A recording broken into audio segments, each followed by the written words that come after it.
Greek swimmer Christian Kolomeev earned a $1 million bonus for beating a world record, while sprinter Fred Kerley won a week 100 metres as the drug-friendly Enhanced Games made a hyperbolic debut at a casino car park in Las Vegas on Sunday. Kolomeev, who failed to make the podium in 4 Olympics, posted a time of 20.81 seconds in the 50 metres freestyle, 0.07 seconds faster than the official world record held by Australia's Cameron McEvoy. The United States will either secure a strong agreement with Iran or confront the country another way. U.S. Secretary of State Marco Rubio says after President Donald Trump moved to temper expectations that an agreement to end the war is close. We thought we might have some news last night, maybe today. I wouldn't read too much into it, Rubio said in New Delhi on Monday, referring to the potential agreement to end the U.S.-Israeli war on Iran, which began on February 28. United States President Donald Trump has told his representatives not to rush into any deal with Iran, as his administration played down hopes of an imminent breakthrough in the 3-month-old war that had been raised a day earlier. The U.S. blockade on Iranian ships in the Strait of Hormuz would remain in full force and effect until an agreement is reached, certified and signed. Trump wrote on Truth Social a day after he said a deal had largely been negotiated, which included the reopening of the vital waterway. Authorities in Muzaffarabad division have launched a strict crackdown on illegal wall chalking, unauthorized banners, hoardings, and public advertisements in response to growing public complaints and ongoing civic beautification efforts. According to an official handout, Divisional Commissioner Bardar Munir directed Deputy Commissioners in Muzaffarabad, Neelam Valley and Jhelum Valley to immediately remove all illegal posters, banners and wall chalking from public spaces. Tixel's Fcon has launched its latest gaming monitor, the Thunderbird 25Q5A in China. The 24.5-inch display focuses on high-speed gaming at an affordable price. The monitor is also being marketed as the 2026 Falcon F6. It is currently listed for roughly $122. Pakistan Railways has decided to roll out a 700-kilometer fiber optic network and introduce smart railway systems as part of a major digitization program. The program aims to modernize railway operations, freight management and passenger services across the country. The Karachi administration has launched a major crackdown on illegal cattle markets across the city ahead of Eid al-Adha on the directives of Commissioner Syed Hassan Naqvi. Officials said authorities had arrested several individuals and registered cases against those involved in setting up unauthorized animal sale points in different districts of the metropolis. Lenovo has quietly added a new 15-inch laptop to its lineup. The IdeaPad Slim 5i, Model 15i WC11, recently appeared on the company's product specifications site. The listing gives a full look at the hardware before Lenovo has announced official pricing or availability details. The laptop appears to be a straightforward productivity machine, built around Intel's new Wildcat Lake processors. Over 1.5 million Muslims began filling a vast tent city in Mecca on Monday for the annual Hajj pilgrimage carried out against the backdrop of hopes for an end to the war in the Middle East. The white-robed pilgrims on buses or on foot arrived at the sprawling encampment in Mina after performing the tawaf. I recently had the chance to sit down with Roma Riaz, who represented Pakistan at the Miss Universe pageant in 2025 and recently made her debut at the 79th Cannes Film Festival. During our conversation, we spoke about everything from representing Pakistan on international platforms to fashion, identity, visibility, and the emotional weight of carrying a title that sparks both admiration and debate back home. What followed was a deeply candid discussion about the complicated realities of being a modern Pakistani woman in the public eye.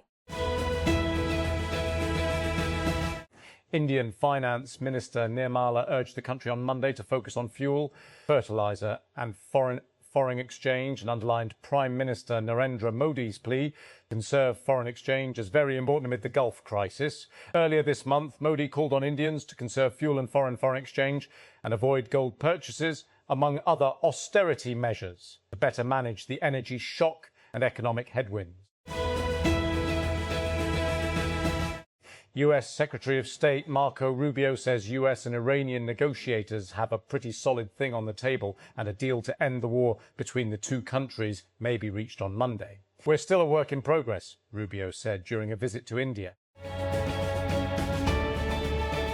The Pakistan Telecommunication Authority, PTA, has announced stricter security measures aimed at preventing illegal SIM issuance and unauthorised mobile registrations across the country. Under the revised policy, the SIM disowning period has been extended from 60 days to 365 days. According to the PTA, the decision has been taken as part of ongoing efforts to strengthen safeguards within the telecom sector and to ensure greater protection of citizens' personal information. The authority stated that any newly activated SIM can now only be disowned after 1 year from the date of activation. CM Sindh Murad Ali Shah on Sunday reviewed several major infrastructure projects in Karachi, including the Red Line BRT mixed traffic corridor, Azempura flyover and Shahre Bhutto during his 5th consecutive weekly inspection visit across the city. During the visit, the Chief Minister announced that the Azempura flyover would be opened for traffic on June 15 and directed authorities to complete the remaining work on schedule.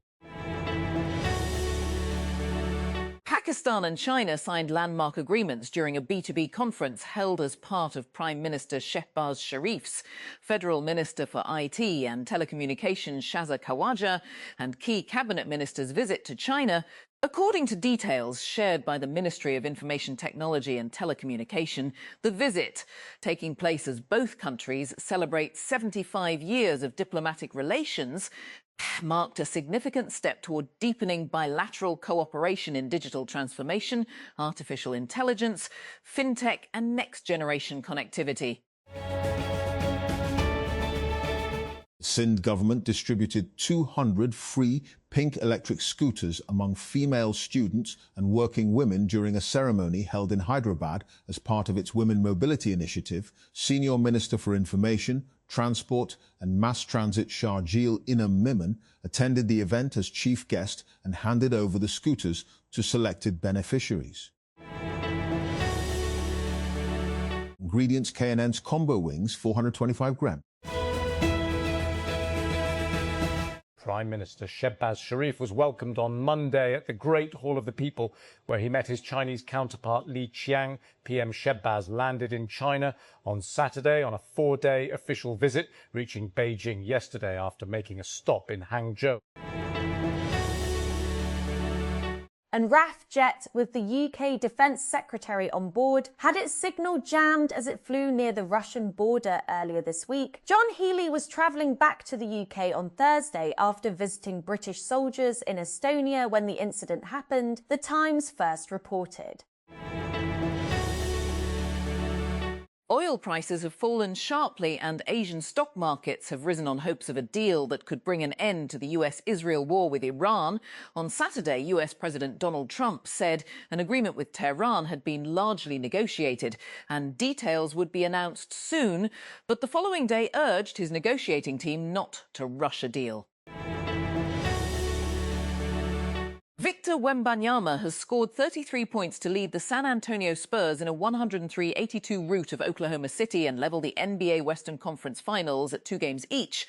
The 22-year-old French 7'4", 2.24 metres, centre shot 11 of 22 from the floor, 3 of 7 from three-point range, and added 8 rebounds, 5 assists, 3 blocked shots and 2 steals in 31 minutes for the Spurs on Sunday. Pakistani and Chinese companies signed agreements and memorandums of understanding worth more than $7 billion during a business-to-business investment conference in Hangzhou, China. Prime Minister Shehbaz Sharif invited Chinese firms to relocate industries to Pakistan and expand joint ventures with local companies. The agreements were signed at the Pakistan-China B2B Investment Conference, which focused on information technology and telecom, battery energy storage systems, and agriculture. The Rawalpindi Development Authority, RDA, has decided to develop markets and commercial plazas on vacant plots and open spaces located within its housing schemes in Rawalpindi. The decision was taken during a meeting chaired by Commissioner Rawalpindi Abdul Ahmad Khattak and attended by senior RDA officials, including Additional and Direct General Masood Ahmad and Chief Engineer Anwar Baran. National Database and Registration Authority has introduced new rules for the issuance of computerized national identity cards, CNICs, making signatures optional for first-time applicants. Under the revised Relegonic, for the first time, will not be required to provide a signature. NADRA said that in cases where no signature is submitted, nay will be entered in the signature field on the CNIC. Travis Head and his wife Jessica have been subjected to a barrage of online abuse after the Australian cricketer was embroiled in a spat with India great Virat Kohli during an Indian Premier League IPL match. The players clashed during the T20 match between Head's Sunrisers Hyderabad and Kohli's Royal Challengers Bengaluru on Friday. Born to landless Indian farmers, Sunil Punia thought a job at sea would be his ticket out of poverty. Instead, his first voyage saw him diving into the ocean to escape a deadly attack driven by the US-Israel war on Iran. For hundreds of thousands of Indians, merchant shipping jobs are a lucrative proposition despite the inherent risks. Toshifumi Suzuki, the founder of 7-Eleven Japan and widely regarded as the father of Japan's convenience store industry, died of heart failure on May 18, Seven & I Holdings said on Monday. He was 93. Born in Nagano in 1932, Suzuki joined retailer Ito Yokado in 1963 after working at a book wholesaler. Defying skepticism at the time, Suzuki partnered with Southland Corp, the US operator of 7-Eleven, to launch 7-Eleven Japan in 1973, opening the first store in Tokyo the following year. The federal government has decided to establish a dedicated WAPDA security force to protect key water sector infrastructure projects across the country, along with workers associated with them, particularly Chinese nationals involved in major developments. The new force is being created through the proposed WAPDA Security Force Act 2026, which has already been forwarded to Parliament. Rawalpindi. A security and discipline unit has been established by the police to ensure prompt deployment of personnel to their designated points and the protection of police officials during the May 30 cricket match between Australia and Pakistan at the Pindi Cricket Stadium. According to sources, the purpose of setting up the unit was to ensure the security of the police force in the prevailing security situation. The special unit will keep a close cordon around the police force during its transportation, departure and gathering. Islamabad. The management of Capital Development Authority, CDA, is planning to take over cancelled properties, and the law wing of the authority has been directed to take steps in this regard. Sources said a large number of commercial and residential plots were facing litigation, and the management had decided to move against such properties.